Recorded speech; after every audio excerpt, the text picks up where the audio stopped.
that this movement from the elbow at the end position is not something you will be seeing while hitting the ball normally, but it is a way to understand how the elbow stops in the model, because in the kinetic chain model the previous segment must stop so as for the next segment to accelerate. It's the whip effect. So I may do it more emphatically by giving a small kick with my elbow.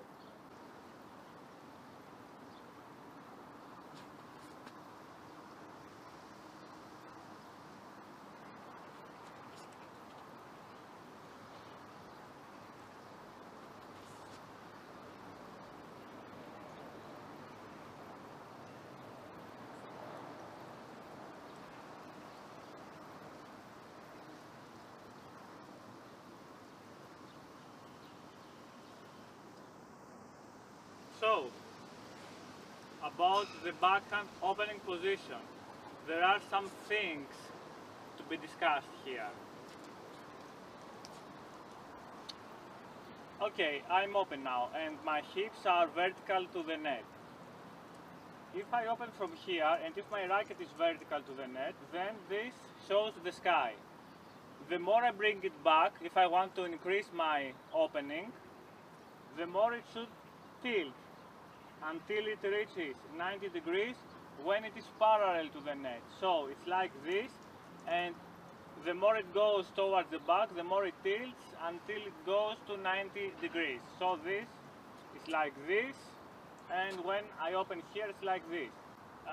It's forbidden to increase the angle here, so I can go as far as inside as I want, but it's forbidden to go outside, outwards. Okay, it's forbidden to make this angle.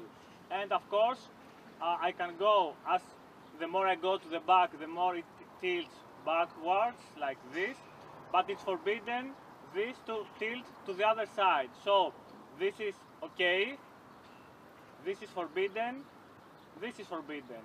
Okay, it's from here and till here. Okay, the same does not apply to the forehand. So another thing is that about the mechanism of the volley,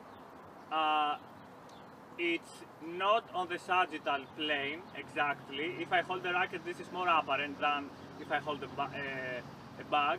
So it's not in the sagittal plane exactly, and it's not in the coronal plane either. It's diagonal. Okay, so either in forehand, okay, it's diagonal. It goes through the coronal and the sagittal plane. It's diagonal, and this is a mechanism as well, a bit diagonal. And also it's not on the coronal plane, the backhand volley, and it's neither on the sagittal plane. Okay, it's diagonal. It's like giving a hit with my elbow towards the back, so to speak. And this is a mechanism as well, okay, with the racket. The mechanism with the racket is this pendulum. And here also it's a pendulum. So, as I've explained, for the universal reference points, for example, the forehand reference point, where it's exactly at my transition towards the finish, or as I was discussing about the contact point in the volleys, where my racket face switches, my racket face changes velocity, it changes direction at its maximum rate when I hit the ball. So all these are transitional points, and transitional points is a very big thing for distal method. We always study at the transitional point everything. Transitional points are not apparent when seeing a player playing, but it's what affects our performance most. Okay, and so we should have it in our biomechanical model. So, of course, you won't see clearly, let's say, the universal reference point, but if you study, if you practice on the transitional point enough, then it will be clearer, the feeling will be much clearer, and your swing, your stroke will be more effective. It will have better directionality. You will have a better feeling. Okay. The same applies in volleys. The same applies in forget about technique. Let's go to sequences. Some sequences from a point-on change. For example, that's a heads up. Okay, I hit inside out, and at some point the ball is so pressing that I can't hit anymore inside out, and I have to switch to backhand. This is a transitional point too, and I have to study this transitional point. Or in all models, we saw the vertical model, and we saw, for example, I'm just showing it in forehand, it applies to everywhere. We saw the vertical model, the vertical mechanism, and we showed the horizontal mechanism. Okay, when I have a ball, it's not one or the other, maybe it's a mix, but from some point on, my feeling switches from the vertical to the horizontal. So I have to study this transitional point as well. What is the height of the ball for me that I switch?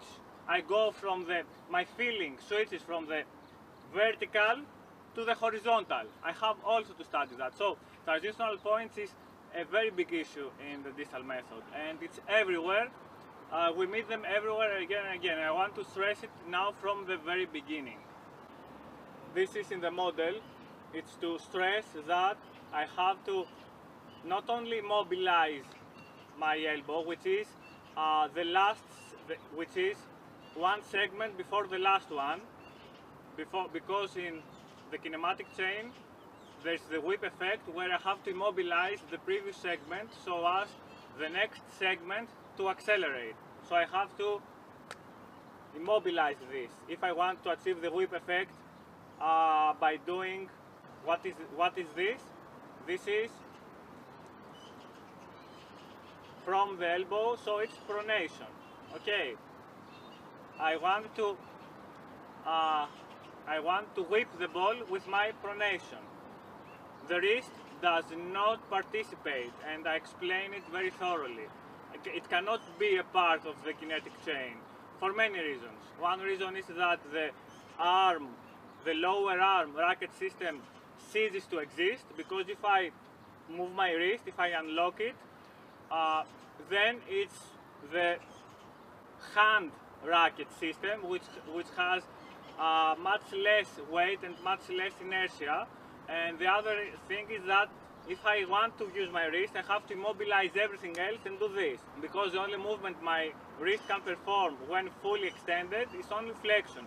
So I have to do something like this and immobilize everything else due to the kinetic chain and so on and so forth. So no wrist, okay?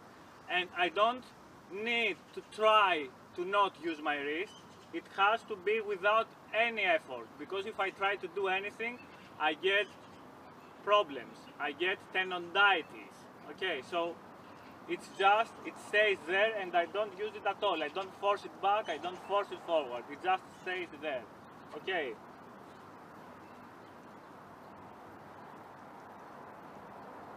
Here also, when I finish,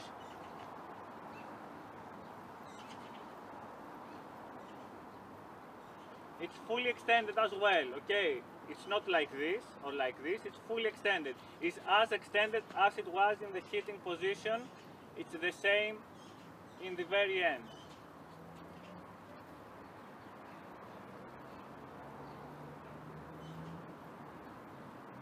Of course, I don't hit with my elbow when I'm playing. You can't see it, but it's a good transitional point to study and see if my hand is properly, the kinematics are correct, then I will be able to even do this without having to stress anything.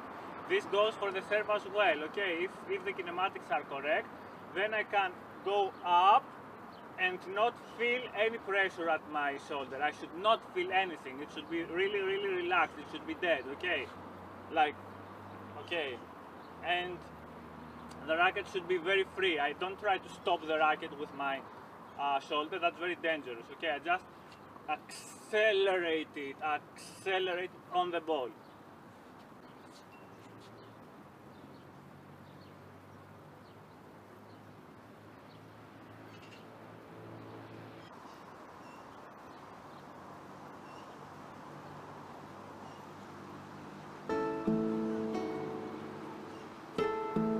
enough said, I think.